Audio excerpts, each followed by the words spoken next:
Hello everyone. आज हम लोग मैथ का सैंपल सेट 1 बनाने वाले हैं, ठीक है ना।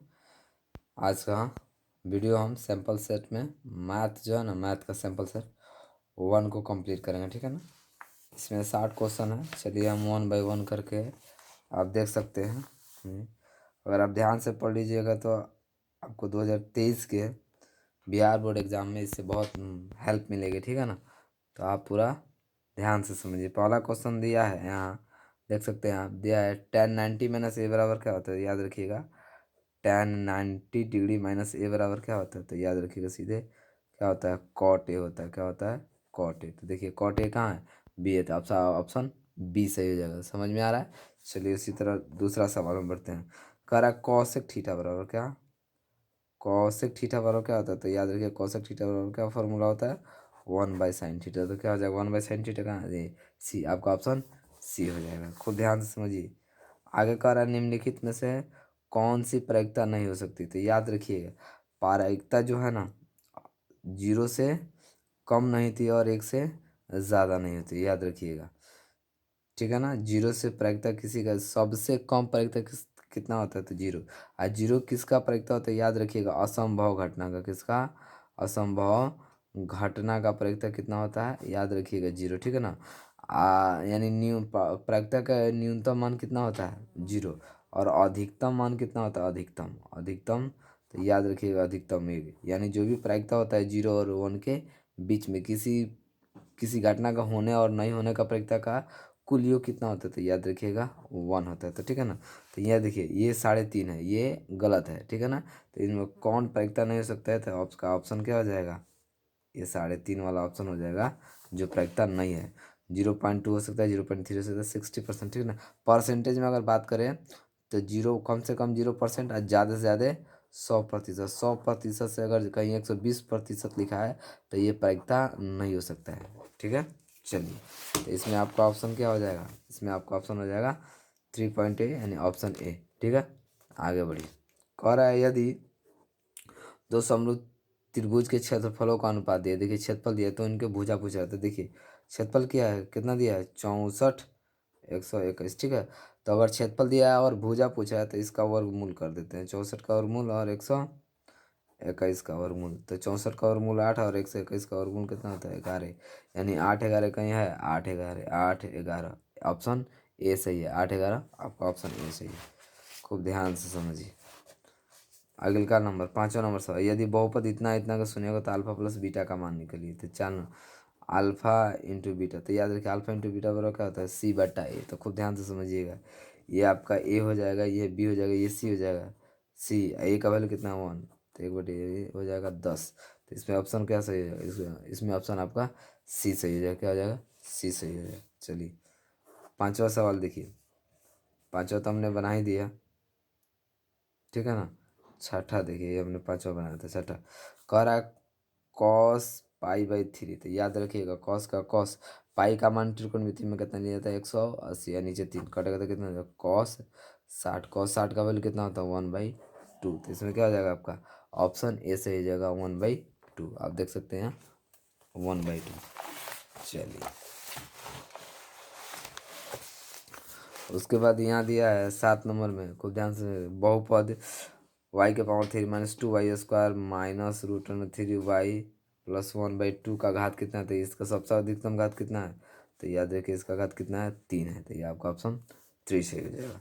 किसी वृत्त के बाह्य बिंदु पर वृत्त पर कितनी स्पर्शरेखा खींची जा सकती है, याद रखिए वृत्त के बाह्य बिंदु पर वृत्त पर कितनी स्पर्शरेखा, 2 रहे। जैसे मान लीजिए ये वृत्त है, ठीक है ना, ये वृत्त, इसके बाह्य बिंदु एक ये स्पर्शरेखा और ये स्पर्शरेखा, दो बाह्य बिंदु से वृत्त पर, ठीक है, बाह्य बिंदु यानी किसी बाह्य बिंदु से वृत्त पर दो, अधिकतम से अधिकतम 2 स्पर्श रेखाएं खींची जा सकती है। तो इसमें आपका ऑप्शन बी सही है, 8 नंबर का। 9 नंबर देखिए, निम्नलिखित में कौन बहुपद नहीं है, तो याद रखिएगा इसमें आपका ऑप्शन बी बहुपद नहीं, इसलिए कि जो ABCD का लेटर होता है, ठीक है ना, यानी जिसको क्या बोलते हैं, चर बोलते हैं, वो बट्टा के नीचे नहीं होना चाहिए। तो ये 1/1 x+1/x बहुपद नहीं है। तो इसमें आपका ऑप्शन बी सही हो जाएगा, ठीक है। चलिए संचयी बारंबारता वक्र कहलाती है, याद रखिएगा त्वरण। क्या कहलाती है? त्वरण। क्या कहलाती है? त्वरण। यहाँ पढ़ सकते हैं आप, संचयी बारंबारता वक्र कहलाती है, क्या हो जाएगा? त्वरण। ऑप्शन ए सही हो जाएगा। चलिए आगे देखिए, आर त्रिज्या वाले अर्धवृत्तीय, आर त्रिज्या वाले अर्धवृत्त की परिमिति, तो याद रखिए अर्धवृत्त कैसा होता है? ऐसा होता है, ऐसा। ठीक है, ऐसा होता है। तो खूब ध्यान से समझिएगा। अर्धवृत्त पूरा वृत्त का पूरा वृत्त हो तो उसका 2 पाई आर, आधा करेंगे तो 2, तो हो जाएगा पाई आर। याद रखिए, तो ई निकला यहाँ से, यहाँ निकला पाई आर, यहाँ से यहाँ तक निकला पाई आर, लेकिन एक बार हेदा भी है और एक बार ये भी जोड़ना पड़ेगा, तो हो जाएगा 2r। देखिए ये कहीं है 2r, ये आपका ऑप्शन सी सही है।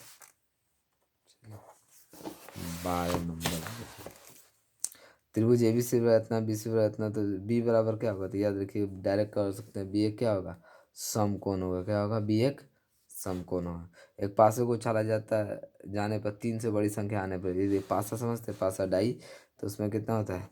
उसमें होता है 6 ऑप्शन होते हैं, तो 3 से ज़्यादा चाहिए, तो 3 से ज़्यादा यानी हो सकता है 4 5 6 ऑप्शन, यानी 4 5 6 यानी 3/नीचे 6 कटने में कितना जाएगा? 1/2, 1/2। इसका ऑप्शन क्या हो जाएगा? ए सही हो जाएगा। 14 नंबर देख सकते, दो क्रमिक संख्याओं का मौसा कितना होता है? याद रखिए, दो क्रमिक सम संख्याओं का मौसा कितना होता है? तो याद रखिएगा सम संख्याओं का मौसा कितना होता है? 2 होता है। इसमें कहीं है 2, यहाँ बी नंबर सही है। 10, प्रथम 10 सम प्राकृतिक का माध्य, खूब ध्यान से समझिए, 10 होते हैं, यानी एक हो जाएगा क्या? सम प्रथम 10 प्राकृतिक संख्या का माध्य, तो याद रखिएगा 10 का स्क्वायर बट्टा इसमें हो जाएगा आपका 11।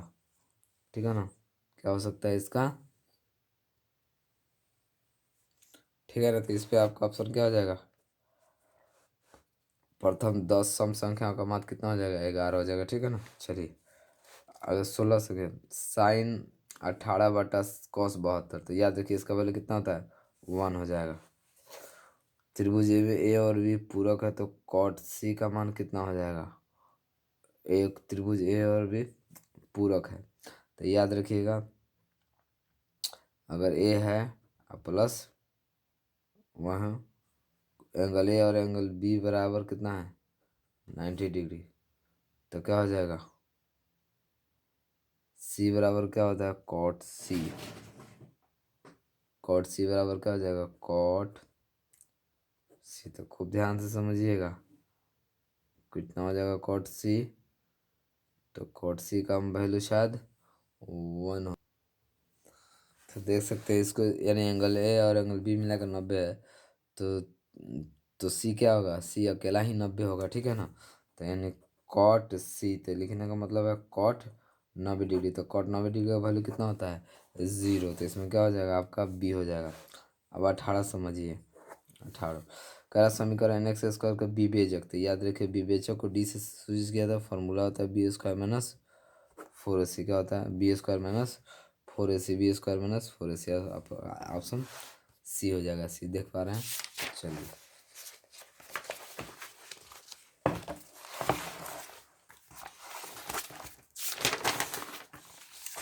हाँ देखिए, ये 19 नंबर, देखिए 19 नंबर बहुत अच्छा क्वेश्चन है, दे रहा है। ठीक है ना?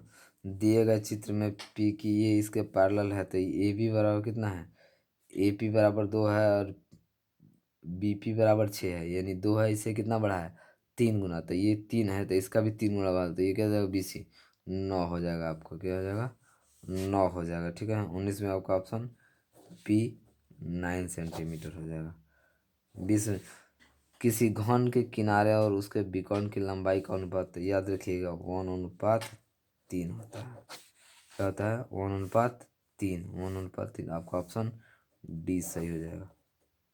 21 नंबर में समझिए, कह रहा है बिंदु इतना इतना बिंदु कितनी दूरी होगी, तो खूब ध्यान से समझिएगा, दूरी सूत्र लगा लीजिए। तो खुद -5 का स्क्वायर प्लस 12 का स्क्वायर, तो 5 का स्क्वायर 25 और 12 का स्क्वायर 144, 169 यानी 13, कितना हो जाएगा इसमें? 13, आपका ऑप्शन बी सही हो जाएगा।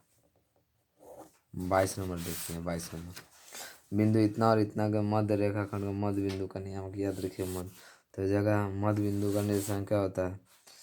x1 plus x2/2 y1 plus y2/2।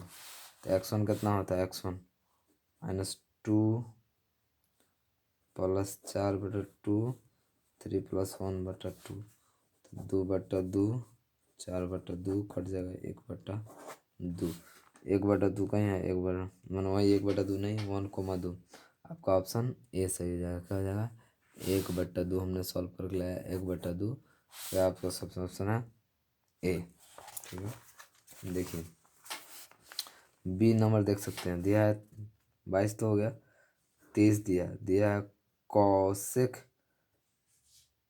Theta minus 90 degree फिर है साइन 90 डिग्री माइनस थीटा। तो ये क्या होता है? इसका होता है सेक थीटा, ये उसका है cos theta. Sec theta into cos theta कितना वैल्यू होता है? 1। तो इसमें ऑप्शन कितना हो जाएगा आपका? ए ऑप्शन हो जाएगा 23। ठीक है, और 24 चलिए 24 दिया है 1 प्लस कॉट स्क्वायर बोला 1 प्लस tan स्क्वायर है। तो 1 प्लस कॉट स्क्वायर बराबर होता है क्या? कॉसेक स्क्वायर है और 1 प्लस ये होता है सेक स्क्वायर है। तो खुद ध्यान से इसका हो जाएगा 1/साइन स्क्वायर है, इसका हो जाएगा 1/कॉस स्क्वायर है। तो इसको सॉल्व कीजिएगा 1/साइन स्क्वायर ए गुने कॉस स्क्वायर ए बटा 1। तो हो जाएगा कॉस स्क्वायर ए बटा साइन स्क्वायर है। तो कॉस स्क्वायर साइन स्क्वायर क्या हो जाएगा? Cot square A. क्या हो जाएगा? Cot square. इसमें है कहीं कॉट स्क्वायर? यहाँ है ऑप्शन सी सही हो जाएगा। ठीक है, चलिए 25वां क्वेश्चन देखिए। 25वां क्या दे रहा है? 25 निम्नलिखित में से कौन सी अभाज्य संख्या है? तो याद रखिए इसमें कौन सी अभाज्य संख्या है? तो याद रखिए 29 है। कौन सी है? 29 है। खूब ध्यान से समझिए, आगे बढ़िए। करा एक 6 मीटर ऊंचे खंभे की छाया पृथ्वी इतना मीटर सूर्य का उन्नयन कर, यानी 6 मीटर, यानी ये है 6 मीटर। और उसका छाया जो बन रहा है, छाया कितना बन रहा है? पृथ्वी पर दूर इतना लंबा बन रहा है। तो खुद याद रखिए। तो हमको कितना उन्नयन कोण चाहिए ना? कौन सा? सूर्य का उन्नयन कोण। यहाँ से देखेंगे तो याद रखिए ये हो जाएगा क्या हो जाएगा? tan थीटा बराबर p/b। तो tan के tan p कितना हो जाएगा? 6 आई बी कितना? √3। तो कटेगा 3, यानी tan थीटा बराबर 3√3। तो ये सही कट जाएगा। तो tan थीटा बराबर बचेगा √3। तो कितना का मान tan में √3 होता है? याद रहेगा tan 60 का। तो tan से tan थीटा बराबर कितना निकलेगा? 60। तो इसमें कहीं 60 है ये। तो आपका ऑप्शन 26 का ऑप्शन ए सही हो जाएगा। एक 14 सेंटीमीटर लंबी बेलन के वक्र पृष्ठीय क्षेत्रफल इतना है, तो उसका आयतन निकालिए। तो कुछ ध्यान से समझना। वक्र पृष्ठीय क्षेत्रफल, तो बेलन क्या बेलन है? तो यह देखिए 27 नंबर क्वेश्चन। तो बेलन का जो वक्र पृष्ठीय क्षेत्रफल होता है वो बेलन का वक्र पृष्ठीय क्षेत्रफल कितना दिया है? बेलन का वक्र पृष्ठीय क्षेत्रफल 264 सेंटीमीटर स्क्वायर है। तो याद रखिए बेलन का वक्र पृष्ठीय क्षेत्रफल होता है 2πr/h। तो हो जाएगा 2 × 22/7। ऊंचाई कितना दिया है? 2 × 22/7 ऊंचाई दिया है 14 × r। ठीक है ना? 264। 7 दूनी 14 कर सकता है। तो इस जगह 4 × 22 × r/264। r बराबर 264 गुना कितना हो जाएगा? 4 × 22।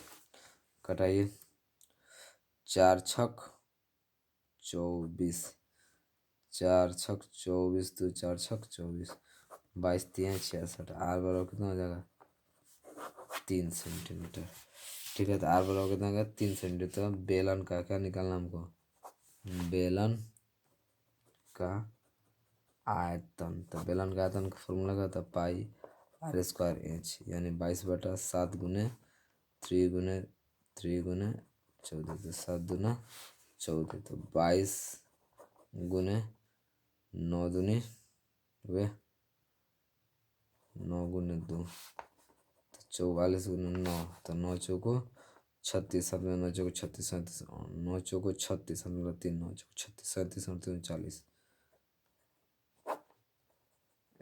396 है कहीं 396 है इधर, ये ऑप्शन सी सही है आपका। ठीक है, एक बेलन तथा एक शंकु के आधार समान है तो उनकी ऊंचाई भी समान है तो उनके आयतन का अनुपात। ठीक है, तो याद रखिएगा अनुपात निकालना है किसका, आयतन का। तो खुद कौन नंबर क्वेश्चन है आपका, 28वां क्वेश्चन है, 28वां यहाँ सॉल्व कर रहा है। तो अनुपात किसका, बेलन का अनुपात। तो लिख देंगे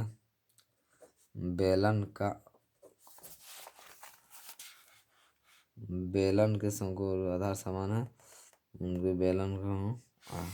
बेलन का आयतन क्या लिख देंगे, बेलन का आयतन बटा क्या हो जाएगा, शंकु का आयतन। क्या हो जाएगा, बेलन का आयतन बटा शंकु का। तो बेलन का आयतन कितना हो जाएगा, खूब ध्यान से, पाई आर स्क्वायर एच, इसका 1/3 पाई आर स्क्वायर एच। तो पाई आर स्क्वायर एच पर 1/1/3 तो 1/1 गुने 3 गुने 1 तो 3:1 क्या हो जाएगा आपका, 3:1 3:1 इसका आपका 28 का क्या हो जाएगा, डी हो जाएगा। चलिए अगला सवाल 29 नंबर, y बराबर 21 के समय y बराबर 10 का आलेख कैसी सरल रेखा होगी। तो याद रखिएगा x के समानांतर होगी। दो पासे को एक साथ फेंका जाए तो दोनों पर 5 आने की प्रवृत्ति कितनी होगी, तो 1/36 होगी। कितना होगी, 1/36 होगी। 6 सेंटीमीटर त्रिज्या वाला अर्धवृत्त की परिमिति क्या होगा, तो याद रखिए 6 सेंटीमीटर कुल 6 सेंटीमीटर त्रिज्या वाले अर्धवृत्त की कुल परिमिति। तो याद रखिए कितना नंबर ऑप्शन है, 31 नंबर। तो त्रिज्या कितना है, 31 का त्रिज्या दिया है 6 सेंटीमीटर। तो अर्धवृत्त की कुल परिमिति, अर्धवृत्त की कुल परिमिति वहीं तो आ जाएगा पाई r प्लस 2r। तो r कॉमन लेंगे तो पाई प्लस 2 बचेगा ना, पाई प्लस 2। तो यहाँ 3 पाई प्लस 2 है कहीं, इसमें 3 3 3 3 3 3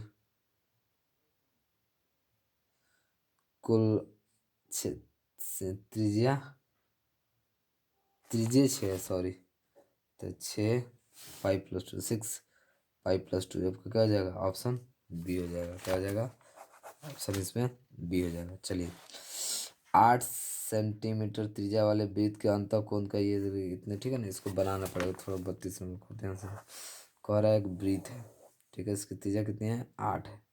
तो खुद इसमें एक वर्ग बनता है, तो खुद ऐसे बनेगा ऐसे, तो यहाँ से यहाँ तक चला जाए, ठीक है ना। तो ये त्रिज्या 8 है, यहाँ से यहाँ तक त्रिज्या 8 होगी। तो यार यहाँ से यहाँ तक कितना हो जाएगा, यहाँ से 8 और फिर यहाँ से 8 16, यानी वर्ग का जो विकर्ण होगा, वर्ग का विकर्ण कितना हो जाएगा, 16 सेंटीमीटर होगा। तो खूब ध्यान से समझिए। तो विकर्ण का फॉर्मूला क्या होता है, 2 गुने √2 गुने भुजा बराबर कितना हो जाएगा, 16। तो भुजा बराबर क्या हो जाएगा हमारा, तो 16/√2। तो इसका परिमेयकरण कर देंगे तो ये हो जाएगा भुजा बराबर 16√2 गुने 2 तो कट जाएगा। तो कितना हो जाएगा, भुजा बराबर आ जाएगा 8√2 सेंटीमीटर। ठीक है, 8√2 सेंटीमीटर। तो क्या पूछ रहा है, वर्ग का क्षेत्रफल। तो याद रखिए भुजा गुने भुजा, तो खूब 8√2 गुने 8√2, 8 अटाई 64 गुने 2, 4 दूनी 8, 6 दूनी 12, 128 सेंटीमीटर स्क्वायर। क्या हो जाएगा, 128 सेंटीमीटर स्क्वायर आपका हो जाएगा। ठीक है ना, 32 का हो जाएगा डी। इतना का आलेख होगा तो याद रखिएगा एक सरल रेखा होगा। क्या होगा, एक सरल रेखा होगा। 2x + 3y = 5 तक सरल रेखा होगा। दो रैखिक समीकरणों के आलेख प्रतिच्छेद रेखाएं हैं तब रैखिक समीकरण का केवल एक हल है। क्या होगा, एक हल है, पी का मान जिसके लिए इतना हो तो विभाज्य है। तो खूब ध्यान से समझिए, 35 को हम बना रहे हैं, ठीक है ना। 35 का क्वेश्चन हम लिख रहे हैं। पहले तो दिया है x-2, तो इसको लिख लेंगे x, यानी x बराबर कितना रखना है हमको 2 बराबर। तो अब क्वेश्चन बताइए, x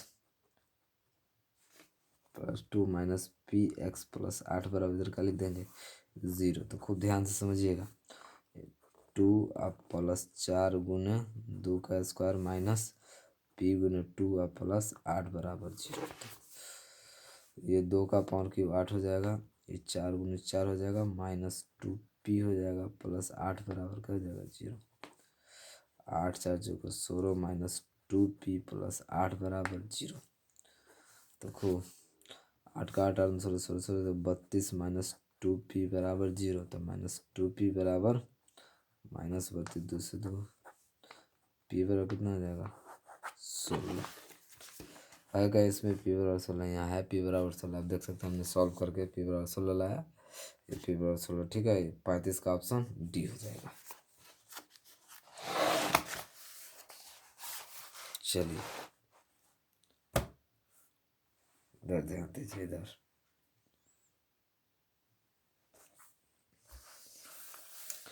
कह रहा है 36 में 36, देखिए यहाँ 36 36 ठीक है ना। यहाँ ये क्या है, एक अपरिमेय संख्या है, तो इसमें सीधा साधा हो जाएगा ऑप्शन बी 37। देखिए, दो परिमेय संख्याओं के बीच कितनी अपरिमेय संख्या होती है, याद रखिएगा अनंत। कितने अनंत 38। देखिए ठीक है ना। 39 समानांतर इतना एनवा पद क्या होगा, तो खूब ध्यान, इसमें थोड़ा सा टाइम लगने का। 29 ठीक है ना। प्रथम पद हो जाएगा ए बराबर प्रथम पद कितना हो जाएगा 14। डी बराबर होगा A2 माइनस A1, तो कितना हो जाएगा 9 माइनस 14, 9 पान 14। डी बराबर कितना हो जाएगा -5, ठीक है। तो एनवा पद तो A plus N minus 1 into D हो जाएगा एन। तो ए कितना है 14 प्लस एन का एन माइनस 1, डी कितना है -5। तो कितना हो जाएगा, ये है कहीं ऐसा, तो सॉल्व करो। 14 plus -5 N minus minus plus 14 plus 19 -5 N है कहीं, 14 माइनस 14 19 -5 एन, 19 -5 एन, 19 -5 एन को क्वेश्चन हमने 29वां और ठीक है ना, हमने 29वां क्वेश्चन बना दिया ठीक है ना। 19 -5 यानी आपका ऑप्शन बी सही है। क्या है ऑप्शन, ये 29 का ऑप्शन बी सही है। समानांतर माध्य इतना इतना का मध्य पद है, समानांतर माध्य। अब इसका 38वां तो छोड़ ही दिए हैं, 38 हमने यहाँ बना दिया है। करा 2 13 20, ए बराबर हो जाएगा 6, डी बराबर हो जाएगा 7, ए एन कितना हो जाएगा 216। 216 तो क्या हो जाएगा A plus N minus 1 into D बराबर 216। ए कितना है 6 प्लस एन नहीं पता -1, डी कितना है 7 बराबर 216। तो खूब ध्यान से समझिएगा, 6 प्लस 7 एन माइनस 7 बराबर 216, 7 एन माइनस 1 बराबर 216, 7 एन कितना हो जाएगा, ये 16 इधर आएगा तो 17, 7 त्रिका का 7 यानी हो जाएगा 31। क्या हो जाएगा इसका 31। तो 15 एन बराबर 15, तो A plus N minus 1 into D, A कितना है 6 प्लस 15 माइनस 1, डी कितना है 7, तो 6 14 14 5 17, 14 6 14 7 98, 98 6 कितना हो जाएगा 8 2 10 104 है कहीं 104, इधर बी आपका हो जाएगा। कितना हो जाएगा ऑप्शन बी हो जाएगा। सॉल्व करके हमने 104 लाया पूरा देख सकते हैं आप, यहाँ ऑप्शन आपका बी सही है। द्विघात समीकरण इतना होता है, एक्स का मान निकालने के यार, ये तो द्विघात सूत्र होता है minus B plus minus root under B square minus four इसी तरह। आपका ऑप्शन क्या हो जाएगा, सी सही हो जाएगा। एक्स अक्ष पर वह बिंदु जिसकी इतना और इतना से निम्नलिखित कौन है। एक्स अक्ष पर वह बिंदु वाई अक्ष पर वह जिसकी बिंदु 4 और 2 से दूरी 5 है। 4 और 2 से दूरी 5 और निम्नलिखित हो सकता है। इसका आप कमेंट करके बताइए क्या होगा, ठीक है ना। आगे बढ़ते हैं, मूल बिंदु से ये, तो इसका सूत्र आपका ऑप्शन ए हो जाएगा, रूट अंडर ए स्क्वायर प्लस बी स्क्वायर, ठीक है। आंकड़े का इतना का परिसर क्या होता है, देखिए परिसर बराबर होता है ऊपरी सीमा माइनस निचली सीमा। परिसर बराबर क्या होता है 43 का, आप देख सकते हैं, ठीक है ना। 43 का आप देख सकते हैं, 43 का ऊपरी सीमा माइनस निचली सीमा। ऊपरी सीमा माइनस निचली, तो ऊपरी सीमा क्या है, सबसे ज़्यादा कौन है इसमें, सबसे 12 17 26 तो है आपका 12। सबसे ज़्यादा कौन है 57 42 81, तो 81 में से 12 घटाइए, तो 11 में से 2 गया 9 ही बचल कितना 7, 7 में से गया 169 है कहीं। आपका ऑप्शन डी सही है। वृत्त का क्षेत्रफल इतना है तो इसकी परिधि निकालिए। कितना अच्छा सवाल है, खूब ध्यान से समझिएगा। वृत्त का क्षेत्रफल, तो वृत्त का क्षेत्रफल क्या हो जाएगा, पाई आर स्क्वायर बराबर क्या हो जाएगा, वृत्त का क्षेत्रफल 154, तो यहाँ लिखिए 22/7 गुने आर नहीं पता 154, तो आर स्क्वायर बराबर हो जाए 154 गुने 7/22, ठीक है। तो 22 सत्ते 107 गुना 7, तो इधर जाएगा तो हो जाएगा 7 गुना 7, तो आर बराबर कितना निकलेगा 7, कितना निकलेगा 7। तो इसका क्या चाहिए, क्या चाहिए इसको, वृत्त की परिधि, तो वृत्त की परिधि कितनी होती है 2 पाई आर होती है, 2 गुना 22/7 गुना आर, तो ये कट जाएगा, 22 दूनी कितना हो जाएगी 44, कितना होगा 44 में है वृत्त की परिधि कहीं 44 यहाँ है। आपका ऑप्शन सी जाएगा। बिंदु का भुज, तो याद रखिए एक्स को भुज कहते हैं, वाई को कोटि कहते हैं, तो भुज कितना हो जाएगा -13, बी बराबर हो जाएगा -13।